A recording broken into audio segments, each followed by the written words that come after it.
I'm Joy Henning and I'm here with Brendan Kay and Katie McCall from Parker's Whitney, who between us have over 40 years experience of letting and managing property in West Oxfordshire. Thank you for joining us for a 15-minute chat to answer the key concerns that landlords have about the Renters Reform Bill. Both Katie and Brendan are ALA qualified, and with the Property Franchise Group seat on the table of the government department that's actually bringing in this new legislation, they are privy to the most up-to-date information and are here to provide you with the answers to the questions that matter most to landlords. So, thank you to those landlords who have already been in touch with their questions, and as we only have 15 minutes, let's make a start. So, Brendan, what are the headlines of the Renters Reform Bill? Thanks, Joy. There's a lot going on at the moment with this, and I think it's really important that people understand that this is a rapidly evolving situation. This bill will eventually progress through the lower chamber and through the House of Lords and will be subject to amendments. So what we're saying now is what we understand to be current, but of course there are all sorts of sensationalist headlines in the media at the moment, and I think it's really important that we try and unpick what's really happening and what the likelihood is of what is going to impact all landlords and all tenants in England, bearing in mind that Wales and Scotland and Northern Ireland have different legislation. I think the key headline at the moment everyone is fixated by and that the media are talking about is the abolition of Section 21 notices, which most of the media refer to as the end of no-fault evictions. And I think it's really important just to quash this, this major concern from the outset. Yes, this will inevitably go. Yes, they've been talking about removing this for, I think, 5 years now. Yes, it has cross-party support and will absolutely disappear. But that really isn't the end of the world. In fact, I think it's something like only 6% of tenancies are ended through this way for no reason anyway. A Section 21 notice is usually only given to reinforce when a tenant serves notice themselves, just to make sure they do go when they say they're going to go. Actually, what's really important for properly managed tenancies is we understand those much more fundamental changes that are likely to impact landlords going forwards. Thank you very much. So Katie, what's actually happening to assured short-hold tenancies? So as it stands at the moment, all assured short-hold tenancies continue. As you go to carry out a renewal, you can carry that out as normal. You can carry on with a new 6-month renewal, a 12-month renewal, and carry on. But when the bill does come in, all assured short-hold tenancies will convert to assured tenancies. So anything that's in process and current will convert to that at that exact point.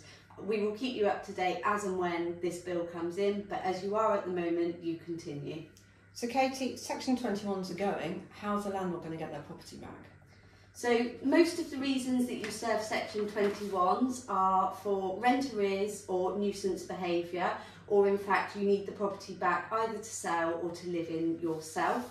You will still be able to use other legislation to serve the tenants and get the properties back for those same reasons. So you won't be able to do it if the tenant isn't in arrears on 3 separate occasions, or if you haven't had nuisance behaviour, or in fact you need the property back for your own purpose or for selling. So if you happen to say you didn't like the tenants anymore and you don't want them to live there, the law is to cover that you will not be able to remove them for that situation. But any nuisance behaviour, any rent arrears, or you need to sell that asset, you will still be able to remove your tenants. I think this is a really important point, because actually this is good news for landlords.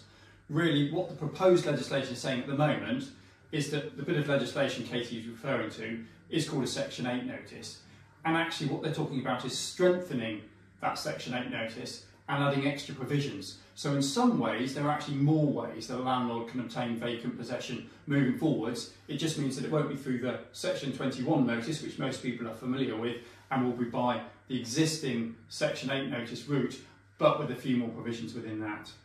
Thanks, Brendan. Katie, are landlords still going to be able to increase their rents?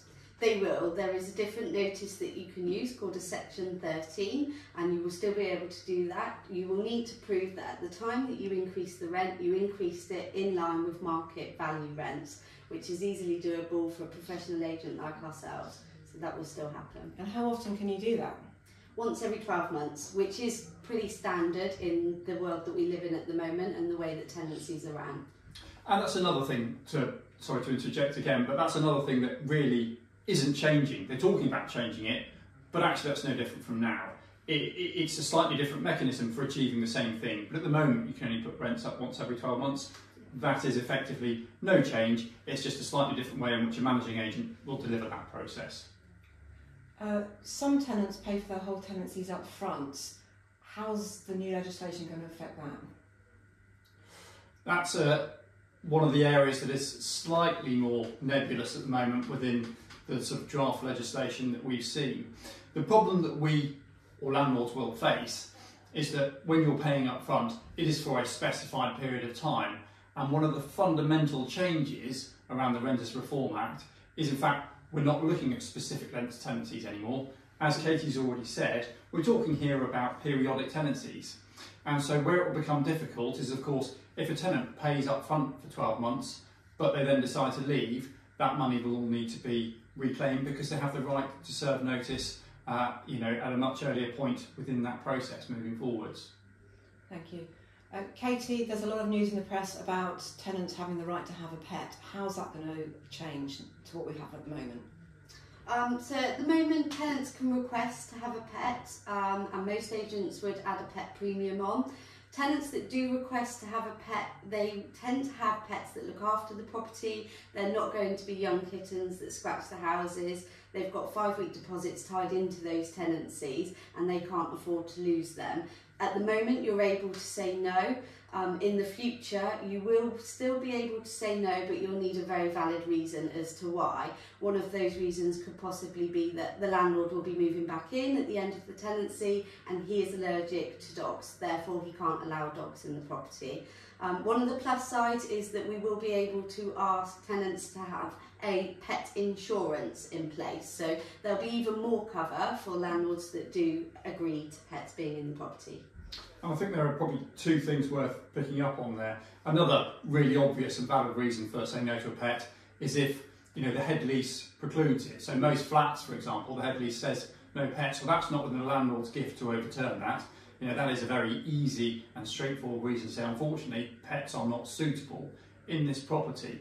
But the other point, I think, just underlines the real complexity of the law around sales, around letting properties. There are around 170 bits of legislation, around 400 regulations.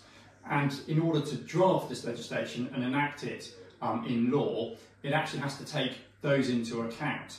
And so one of the things that they've had to look at around this pet issue is to say they've now got to unpick part of the Tenant Fee Ban Act, because they now need to add another provision to say that tenants now can be charged for pet insurance, which at the moment would be in contravention of that act. So this is a very complex area. There are a lot of regulations, and that's why it's so important that you really understand what's going on with the legislation. Brendan, there's talk of a compulsory redress scheme for landlords. Do you know anything about that? We know a little bit at this stage. Again, this is very early days in what's happening. They've been talking about a compulsory registration scheme for landlords for a long time. And from a government point of view, it makes a lot of sense.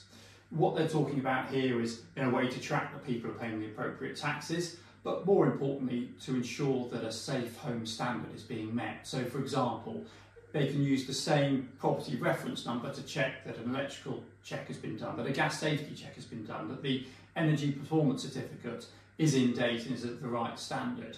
And part of this will be to say, okay, moving forwards, at the moment, if you're a tenant and you went through an agency and that agency doesn't deliver what they're supposed to in terms of service and are in breach of their obligations, then you can take that to a redress scheme. If as a tenant you're renting with a private landlord directly, there's simply none of that option open to them. So they're going to tidy up all these different strands and say, actually, everybody must be part of a redress scheme. And so that if a property is not compliant or obligations are not being met, then somebody can't just turn around and go, what are you going to do about it? Actually, there will be a single ombudsman point of redress for a tenant, irrespective of whether they're renting through an agent or renting directly with the landlord. So on the whole, there are good elements and more challenging elements for landlords. When do we expect it all to come into law? When will we actually see the effects of this new legislation?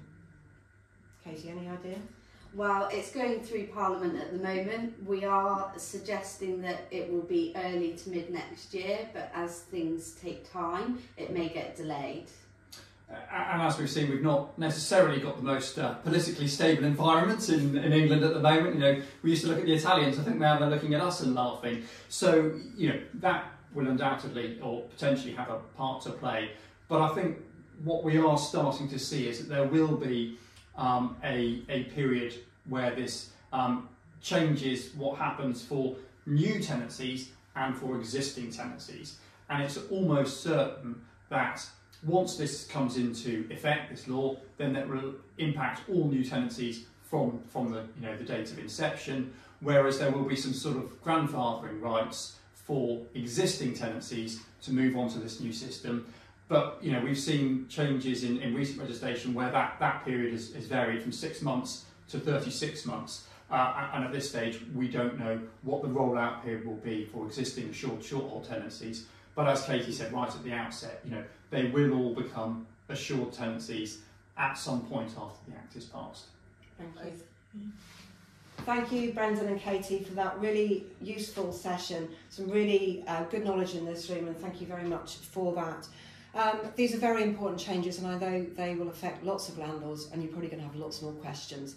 If you want to book an appointment to speak to Katie, Brendan or myself, please click the link below. We'd be very happy to help. Thank you for listening. Thank you.